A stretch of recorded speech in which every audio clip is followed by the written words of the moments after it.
Shadow, a mysterious character who aids the forces of law and order, is in reality Lamont Cranston, wealthy young man about town.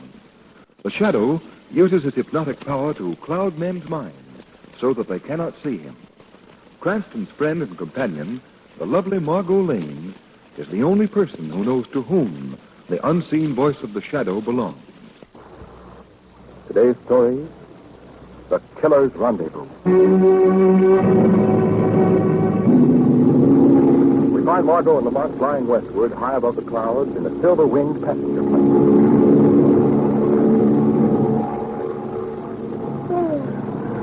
Oh, dear. Bored, Margot? Oh, no, not at all, Lamont. Perhaps you'd like to play a little game. You mean cards? No, just a pastime that I've been indulging in for the last 15 minutes.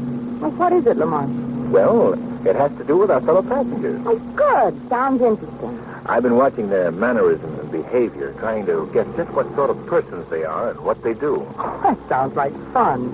Well, what have you discovered so far? Well, my number one exhibit is that tall, heavy-set chap sitting just across the aisle. How would you classify him, Margot? Oh, now, that's not fair, Lamont. You've had a head start. Well, tell me your deduction. All right. He's a graduate of State University, class of 32. He's married, has 2 children, and he sells jewelry, precious gems. Now, just a minute, Mr. Holmes. How did you find all that out? Oh, very simple, my dear Watson. In fact, elementary. Oh, please, Lamont. Tell me, how did you learn all that? Oh, why should I divulge my secrets of the trade, eh? Oh, now, stop it. Come on, Lamont, tell me. Well, I shouldn't do this. Well, how did you know about the university? The class ring on his finger. I noticed it when he reached back for his wallet. And the family?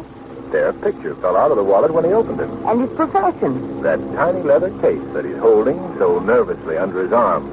That type of case is carried by jewel salesmen. Lamont, you're very good. Well, let's hear about some of the others now. Well, that man sitting directly in front of our jewel salesman is, he's a bit more difficult. Oh, why's that? Oh, he's a fussy old gent. Bit of a hypochondriac, I'd say.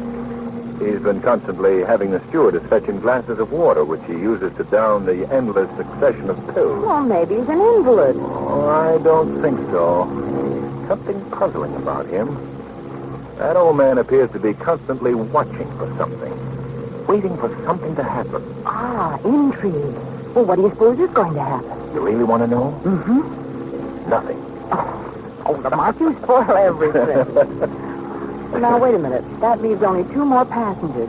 What about those 2 up in the front seat? Ah, now you've come to something. I've been saving them for my climax. What do you mean? If you'd noticed them more closely, Margot, when they boarded the plane, you'd have seen that they were handcuffed to each other. What? Evidently, the detective and his prisoner on their way to the state penitentiary. Well, of all things, I'd never have suspected. Hey, What? look. The stewardess is coming through the plane giving instructions to the other passengers. I wonder what's up. We'll know in a second. Here she comes. Pretty thing, isn't she? Eyes front, Oscar.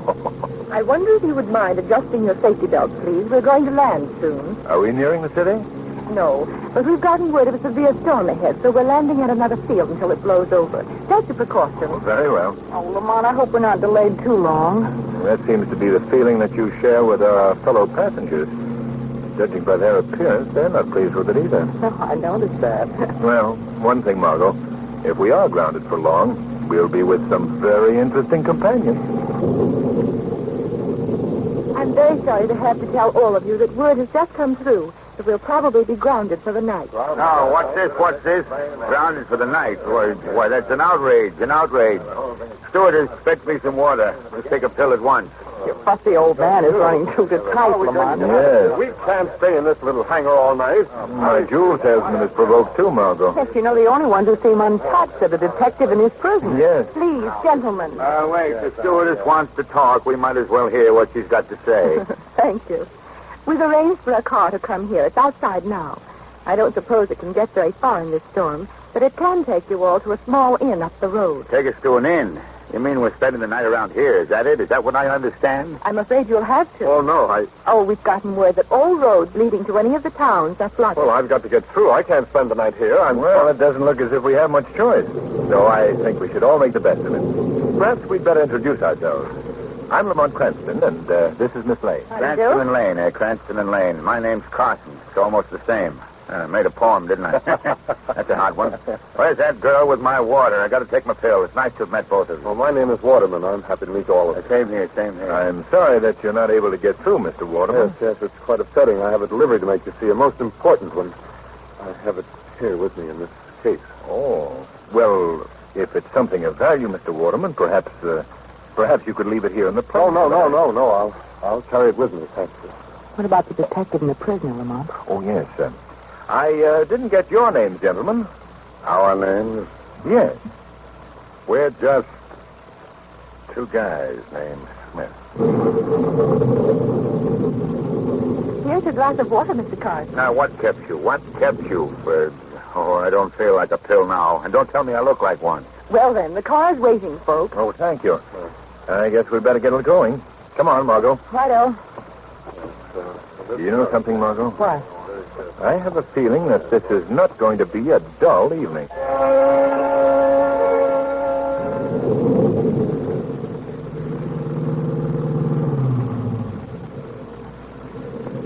Well, I guess we've reached our destination. Is that where we're spending the night, that place?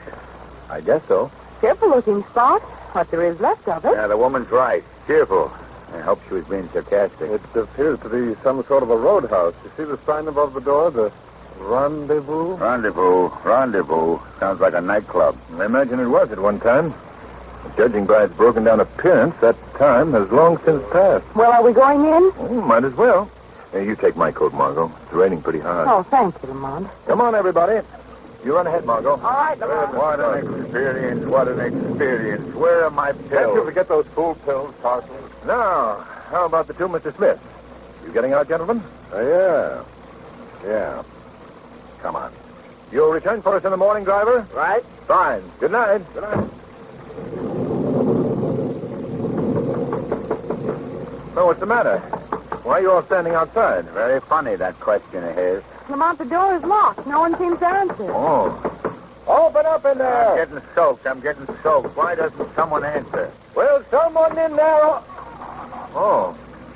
What is it? What do you want? Well, you want to get in out of the rain. Why? Why do you wish to come in here? Good heavens, man, we're getting drenched. Well, I'm sorry. The inn is closed. Oh, no, you don't close that door. Yeah. Come on, folks. Pay no attention to him. Come on. You can't do this. You can't come in. Yeah, but we are in. Somebody close that door. Phew. Yes, who are you? Why did you come here? Our plane was grounded, sir. We understood that you could put us up for the night. Oh. Stupid of me. I remember now. They called about you. Oh, then you have rooms for us? Oh, yes. Yes, I have. Oh, good. This is Miss Lane, How do you do? Mr. Waterman. How do you do? Mr. Carson. Yeah. And two gentlemen named Smith. Lane, Carson, Waterman, and two gentlemen named... Why, it's Yes? two gentlemen named Smith. Where are the rooms? Where are the rooms in this place? They're upstairs. The rooms are upstairs. I'll get some wood and start a fire. You must be uncomfortable from the rain. I'll be back. Give you the creeps, wouldn't he? Wouldn't he give you the creeps? Look, Lamont, our friends the Smith brothers are going upstairs. Yes. They haven't much liking for our company.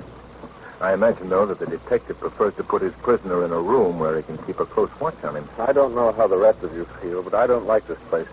Something about the atmosphere and that old man. I wouldn't worry about it, Mr. Waterman. After all, we're all in the same... Did you hear that? What was that? Those were shots. I may be a nervous wreck, but I know shots when I hear them. Yes, and they came from upstairs. Did he come down here?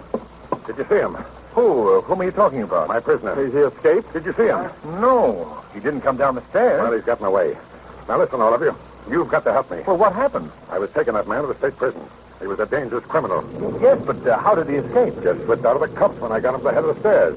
I fired at him, but it was too dark up there to see anything. Then he must still be up there. Yes, that's right. We better go look for him. Will you fellas help me? Why, certainly I will. And you, Water. Oh, just a minute. I don't think you'd better include me in that. Well, why not, Water? I prefer to remain down here, that's all. Well, if he stays, I stay. That's all there is to it. Very well, Carson. You want to stay here too, Margot? No, I should say not. I'm coming with you. Good. Let's go then. I have a flashlight here. I have one, too. Fine. Now, Why don't you search that corridor, and we'll go down this way. Okay. If you see anything, holler. Right. Come on, Margot. All right. Lamont, do you think the man is still in the house? I don't know. Why do you suppose that Mr. Waterman refused to join in the search? Well, he might be concerned about his jewels. Did you notice how quickly old Carson volunteered to stay with him? Yes, I did notice that. But there was something else that happened downstairs that was more important than either of those things. What was that, Lamont? The behavior of the old innkeeper. Did you notice his startled expression of recognition when he saw the detective and the criminal? Yes, I did notice that. He knew that criminal. I'm sure of it. There's a look about that old man in his roadhouse that has the familiar ring of a criminal background. Lamont, do you think that this is a gang hangout? Well, not anymore, no. But it could have been a few years back, in Prohibition days. You know, Margot, it's barely possible that the old man not only knew the criminal, but he might even have helped him escape. Lamont, you really think that? Yes. But there's only one way to prove it. That old man is going to receive a visit right now from the Shadow.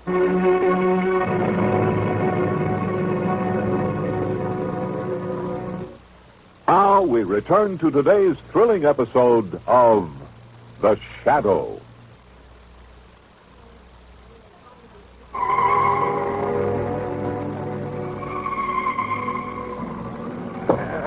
Out here in the rain, chopping wood.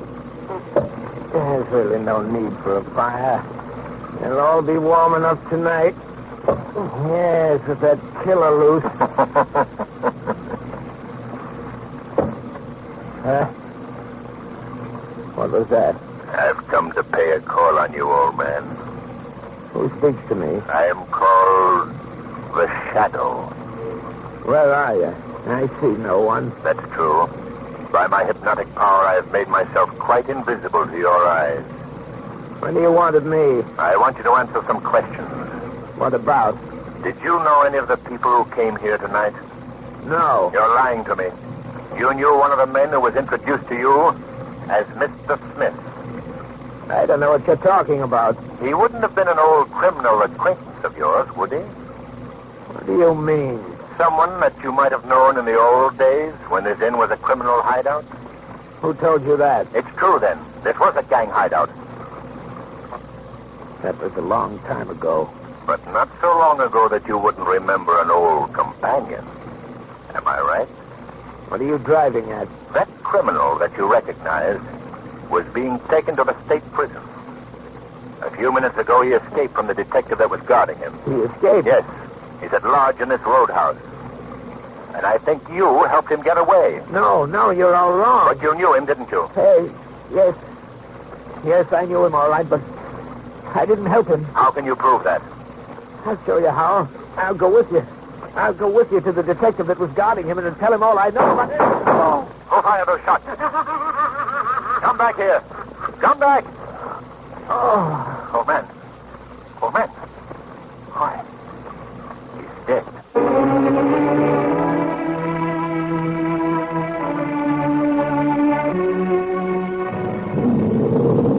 I can't stand any more of this. After all, yes.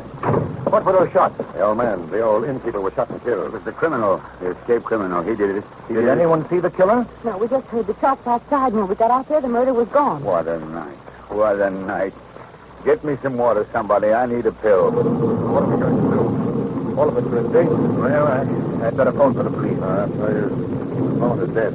Wires have been cut. No one can go out in a storm either. Lamont, what can we do? Well, Margot, we'll just have to stay here till morning, I guess.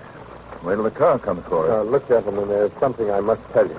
Yes? What is it, Mr. Waterman? Well, in this leather case, I have some very valuable merchandise. It's something that the killer would be very anxious to get his hands on. I must ask all of you to help me protect it. Don't you worry, Waterman. We'll take care of you. My only real concern now is to capture that man. I'm responsible for him. Well, tell me, did you see any trace of him upstairs? No, not a sign of him. I see.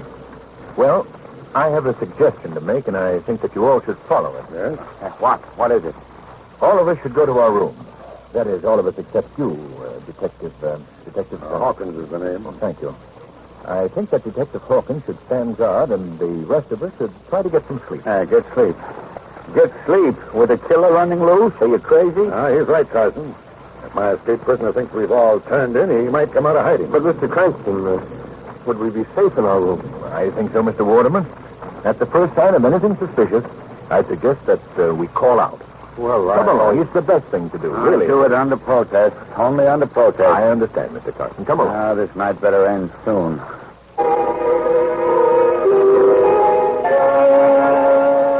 Mom, why did you want everyone to go to their rooms?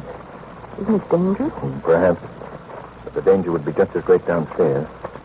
Besides, Margot, I wanted to talk to you alone. What about? Were you downstairs when the old man was shot right outside the door? Yes. Who was missing from the room? Well, the detective, of course, and let's see. Oh, yes, Mr. Carson. Carson, eh? Mm-hmm. I wondered about him. What do you mean? That old boy is doing his act too well. His pills and his nervousness are too conspicuous to be genuine. Why, do you think that he's in league with the man who escaped? Well, I don't know. There's something mighty strange about his behavior. Lamont, did you learn anything from that old man Baxter before he was killed? Not anything that really counted. He knew the criminal, all right. He seemed just on the verge of revealing something important about him when he was shot. How do you suppose Mr. Waterman wanted to tell us about his case of jewels? I can't figure that either. Unless he really did want protection. Oh, I must say I don't trust him either. What was that? I don't know. Come on, Margot. Yeah, coming from this room here. Oh, Lamont, it's Waterman. Yes, he's been hit on the head. Margot, help me lift him up, please. All right. Here you are, man. Rob, my jewel. Did you hear that, Lamont? Yeah. Hey, what's wrong? What's wrong? Mr. Waterman, he was attacked. Good heavens. Good heavens. Waterman was hit on the head. He seems to be coming to. Give me a little air. Now, just take it easy, old man. That's it. Robbed. I was robbed. Well, tell us who did it. Did you see anyone? No, my back was turned. I was hit. My case was taken. My case of jewels. This is terrible. This is terrible. Wait a minute. Who said that? Why, that was Mr. Carson. Carson, I have some questions that I'd like you to answer. What do you mean? What do you mean? You've got my jewels. What? Yes, he has, I tell you. Crazy. He's crazy. He doesn't know what he's saying. Oh, yes, I do. I know that you've been following me ever since I left New York. You can't deny that, can you? Well, now, that blow has affected his head. You see, he doesn't answer my question. Why don't you answer him, Carson? You keep out of this. None of your business. You're forgetting that I'm a detective, Carson. And it is my Let me business. get up. Just let me get up. I'll make him admit he stole my jewels. Let me get up. Margot, Just take it easy. you'd better go to your room. There may be some trouble here. All right, but do be careful. Just let me get up, and I'll give him the same treatment he gave me. This is an outrage. An outrage. Hey, you don't believe him, do you, gentlemen? Never mind your innocent talk, Carson. This is no innocent talk. It's the truth. I can prove that That's Margot. Something's happened to her. Margot! Margot! I'm right here, Lamont. Are you all right? Yes. Yes, but look at this. A body. A dead body. Yes. I opened this door. I thought it was my room. It was a closet. This body found. What's the matter? Miss Lane just discovered this body. Holy smoke. Is it your missing criminal? Yeah. Yeah, it's him. He's dead. Carson again. That Carson is behind this whole thing. I don't get it yet, but I'm going to soon enough. I'm taking that guy downstairs and giving him a good going over. Are you going with him, Lamont? No, not just yet, Margot. I'd like to examine this body more thoroughly. Why? What do you expect to find out? I'll let you know in a minute. Let me see. Oh, this is interesting. You see the marks of a handcuff on this man's wrist? Yes. I just want you to remember that these marks are on his left wrist, Margot. Well, I don't understand. You will presently. Now let's have a look under the coat. Just as I suspected. Look here. A very clear imprint of a shoulder holster under the left armpit. Well, what does that prove? Just come with me, Margot, and you'll find out. Where are we going? Downstairs. Oh, I wish I knew what you were talking about. Just be patient, Margot. Just be patient. What did you know with those jewels? I didn't take them, I tell you. He's lying, Dawkins. Yes, I know. What did it? Oh, we've got some news for you, Mr. Cranston. Oh, what's that? We found this gun in the Carson tent. So he tells us that he's a private investigator who was hired by Waterman's company to protect him. That's the truth. I can show you my credentials. I can prove it. You never heard of any investigator who was hired to protect you, did you, Waterman? No, of course not. You've got to believe me. I do believe you, Mr. Carson. Huh? What'd you say? I said that I believe Mr. Carson's story. Are you crazy? I don't think so. I even believe that I know who really stole Mr. Waterman's jewels. Who? Who was it? You, Mr. Hawkins. Me? No, but he's a detective, Mr. I'm not so sure that he is. What do you mean? I've just finished examining that body upstairs, Mr. Hawkins. The body of your supposed escaped criminal. Yeah? I learned several very revealing facts. Is that so? What? First of all, I discovered handcuff marks on his left wrist. That means that he was linked to your right wrist. Don't you think it unusual that you, a detective, should have changed your right hand? The hand you hold that gun in now? You don't know what you're talking about. Oh, yes, I do. Another thing I found on that body was the imprint of a shoulder holster. I've never known criminals on their way to jail to carry guns. Well, what are you trying to say? Simply this. That dead man upstairs was the real detective, Mr. Hawkins, and you are the criminal. Why, you... I'll thank you to give me that gun. Okay. Okay. Now, stand where you are, all of you. Well, you see what happened to one guy who got smart. Too smart. You can't do this. Shut up. I've killed 2 guys tonight, sister. And the night ain't over yet. Why, what do you mean by that? This place we're in now is an old hangout of mine. We had a lot of excitement here one night a few years back. 5 guys knocked off. Yeah. Right in this room, too. Lined up right at that bar over there. Oh, please stop. Yeah, that's why I had to kill that old man Baxter. He remembered me. Oh, Lamont. Get away from him, sister. Oh. Now, you Waterman. Pull him into that room over there. No, you don't. I said pull him into that room. Oh, you're pretty brave with that gun in my ribs, aren't you? Get going, punk. I'm going to use him later on for a little scene on stage. You're mad, Hawkins. Maybe you're right. But you're going to enjoy this scene. Yeah. You all play important parts in it. The parts of the ones who were shot in that old gang killing. You mean you're killing us, too? Yeah, you get the idea. But first we got to be authentic. It was all done with music. That nickel in the slot piano was playing. Sorry to spoil your little scene, Mr. Hawkins. Who was that?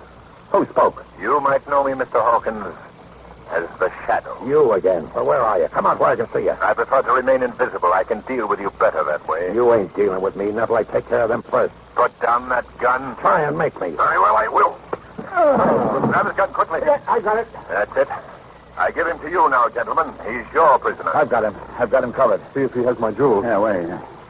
Yeah, here they are. Right in his coat pocket. Good work, Shadow. Hey, you hear me, Shadow? Shadow's gone. Where Lamont. am I? Oh, Lamont, here, let me help you. All right, sir. We got him. We got him, Cranston. Oh, good work. Darling. Oh, dear. This is awful. What's the matter? Something terrible has happened. What is it, Carson? I've run out of pills.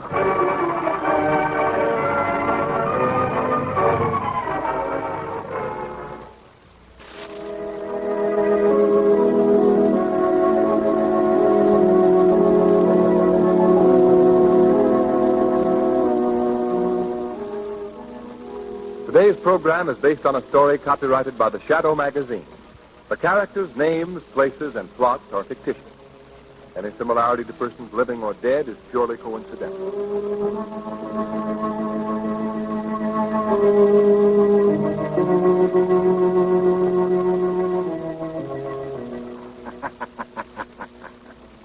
The weed of crime bears bitter fruit.